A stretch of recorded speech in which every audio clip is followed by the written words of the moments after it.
Still out there, so is breast cancer, tooth decay, cold, and flu. Ultimate is here for it all, with health services for the whole family, including Medi-Cal, which now covers Californians 50 and older, regardless of their immigration status. Find out if you qualify today. This coffee went from last resort to first option. Especially since we're adding all-new cold brew to the menu.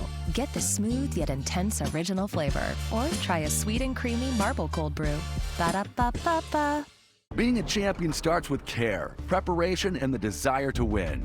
As a fierce fighter for injured clients, Sweet James knows what it takes to be a winner when the stakes are high and winning matters.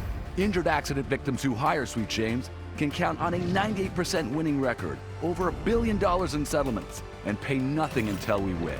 The greatest athletes are your champions on the court. Sweet James is your champion in the courtroom. Awarded Best Attorneys in America.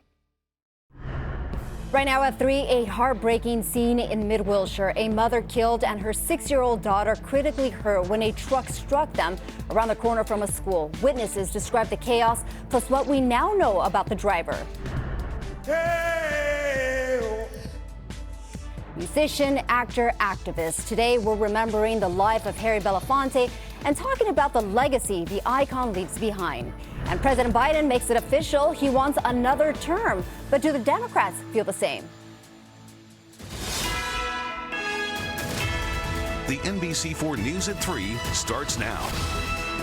Good afternoon, I'm Annabelle Sedano, and we start at 3 with a deadly crash. A woman and a 6-year-old girl are hit by a truck just before it slammed into an apartment building in Mid-Wilshire.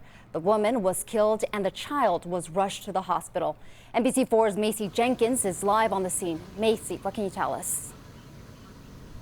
Hi, Annabelle. Yes, a really sad story. Of course, this first grade student here at Hancock Park Elementary School was in this crosswalk. Take a look here with her mother just moments before school started this morning at 8 o'clock when they were hit by a pickup truck. That pickup truck then ended several feet away, crashing into that apartment building right there where you see there is still yellow caution tape and that window is destroyed. Apparently, the people who live there, the family, not there at the time. Take a look at this. Let's go to some chopper video. Here's a look from above.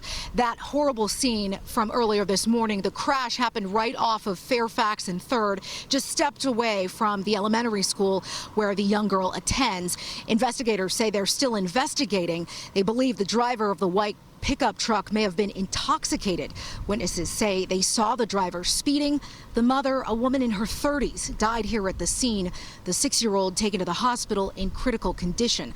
Now, I spoke to a man who works security at a nearby building. He says he heard the sirens and ran outside to see the aftermath of the collision.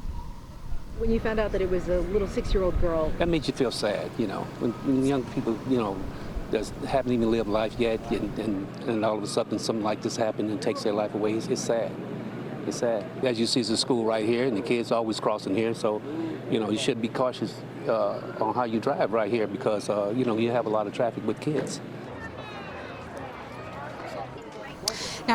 Now, Tuesday at Hancock Park Elementary School is an early release day.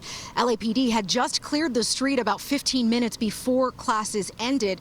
I spoke to parents as they picked up their children, many of them asking the parents the same question: how is that little girl who was hit by a car? Now, LAUSD says that there are counselors on campus to talk to any parents or students who should need them. Now, back here live, I spoke to a woman who lives in the apartment building next door to the apartment that was impacted by that white pickup truck. She did not want to go on camera, but she says she felt the entire building shake. She ran outside to see the mother and child in the street. Coming up at 4, I'll talk to a parent picking up her child after school who says she brought flowers even though she doesn't know who the mother and child are. I'll send it back to you, Annabelle. What an awful tragedy. Thank you very much, Macy, for that. Meantime, life in prison without the possibility of parole. That's the sentence handed down to the mother and her boyfriend in the murder and torture of Anthony Avalos. 33-year-old Heather Barone and 37-year-old Kareem Leiva were in a downtown court today for the sentencing. They were convicted in a non-jury trial in March of first-degree murder and torture in the 2018 death of the